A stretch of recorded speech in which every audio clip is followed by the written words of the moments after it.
Hi, it's Asher Chase and NRD Fitness, and today I want to talk about cheat meals or refeed days. I think I prefer the term refeed days and cheat meals. I don't know. But anyway, talk about cheat meals. Cheat meals, not cheat days. And I think that's probably the first point. So, every now and again, if you're on a diet, so you're trying to lose some fat, you have to be in a calorie deficit. So every now and then, so you don't go just start crazy, you need kind of to enjoy some of the foods that you usually do. So you might want to decide, I want some burger and chips, I want some pizza, I want a milkshake, one of those coffee drinks, etc. And actually, it can be good for your body when it's done right. Because it's not always good to be in a calorie deficit all the time without sometimes increasing your calories a little bit. Because you don't want your body to think it's starving and then your hormones get out of whack. So every now and again, it is good to have a cheat meal to kind of make sure that your thyroid and leptin hormones are where they're supposed to be, right? So, but there are certain rules that you should follow. So I'm going to give you a couple of rules that I think you should follow when you're having your cheat meal. So rule number 1 is to make it a cheat meal and not a cheat day, right? So decide which meal you want to be. It might be breakfast, lunch, dinner, whatever it is, but one single meal should be your cheat. Don't go eating, I don't know, in the morning, eat a whole set of bowl full of cereal, then you say, I want some burger and fries, and then I want a milkshake, and even though if you eat some pizza and a beer, 2 beers, that's not a cheat meal, that's a cheat day, right? Rule number 2, try to kind of pair something bad, it's not even very bad, something less healthy, with something better. So for example, if we're going to have, say, a burger and fries, I'll make sure you have some vegetables with it. You can see an example of it here. I'm going to put it on the screen. Of a meal I had some fries, but I also have some fish and vegetables with it. Fries is not something I usually have regularly. That's part of my cheat meal. So you kind of pair something good with something bad. So you kind of like balance it out, right? Point number 3. Only have a cheat meal if you've been good on everything else.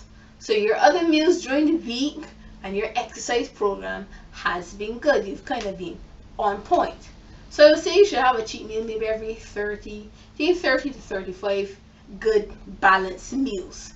So that means during the week you would have had all your, I don't know, vegetables or your lean protein sources, etc. So make sure you've been good for, say, about 5-6 days of what we call clean eating, or I would like to say balanced eating, before you go and engage in having a cheat meal. Because then the cheat meal is not really doing you any good.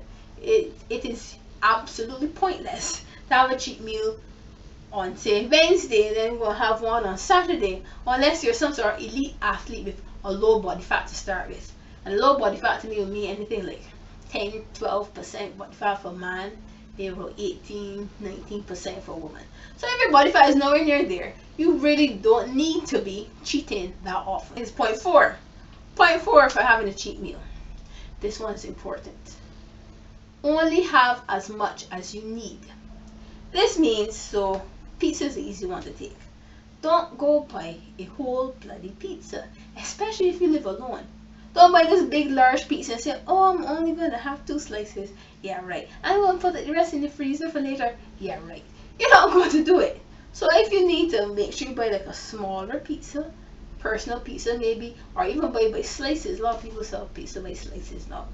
Or make sure you give away the rest. As I like to say, you share the fat. Well, that's not nice, but share the calories. So if you have a pizza, make sure it's all gone by the time you're finished, and not by you, but you would have had your portion, someone else would have had the rest. Because if it is there, you're going to have the temptation. Every time you open your fridge, you're going to see it.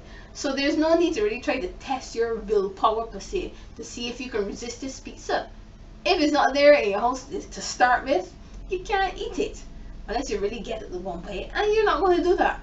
So just have as much as you need for one meal, and that's it. Which is another point. I think we're on to point number 5 now. Or is it 6? But anyway, point number 5 or 6 is to try to have your cheat meal sitting at a table.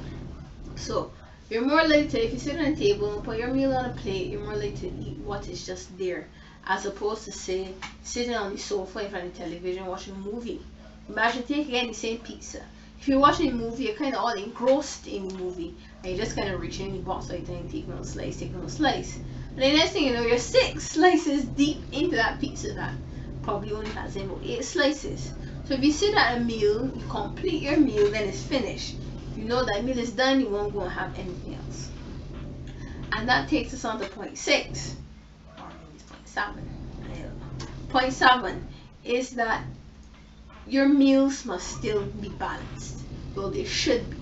So even though it's a cheat meal, you don't just want it to be like just carbs you're having, or carbs and fat. Still make sure you have a portion of protein with it. So if you're going to have pizza doesn't really have a lot of protein in it, that's it. Then you might need to have a side of protein with it, or and vegetables as well. Vegetables and our salad, remember, you want pretty bad with the good. But make sure you have a protein. So if you have a burger is a good choice. Maybe have a burger, open-faced burger, maybe some fries and a salad. So you still have your protein, your carbs, or your fat. Don't make it just a whole big sugar, carb, fat binge for a meal. Your meal should still be balanced, right? So there you go. These are my rules for incorporating that cheat meal into your eating habits. And especially if you're dieting, right?